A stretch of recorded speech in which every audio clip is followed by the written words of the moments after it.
Maligo kita sa swimming pool kay mainit.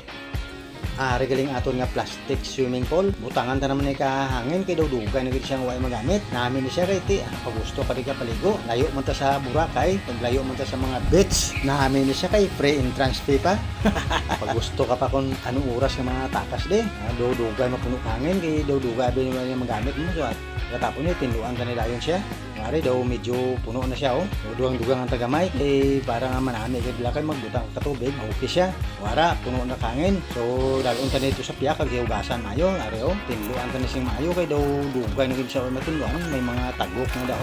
Wara may mga ikot lang ng iba no. Ang iba na nakakuan sa may ingod bila ka salsalon amo na siya nga daw may kalawang na nakapik. Okay na siya. Habunan ta ni sing mayo. Pagkatapos ni tutangan ta ni siyang tubig ay para puno gid mayo kay nami ato pagpaligo. Are okay na siya ready na ni siya nga para butang ka tubig. Pandarong ta tong makinata kaya butangan ta ni no para mapuno. Ara sa gawak ng aton nga gripo. Dugangan ta na purong pirsaya kay duha pa to ang ginasudlan no may nasudlan pa tong tangkis babaw. Muna daw mahina siya. So karon volume 3 tanan nga tubig. Dali lang siya karon mapuno. Puno ang tanan nga tubig dire magdiretso. O ari na siya puno na siya mga kaibigan.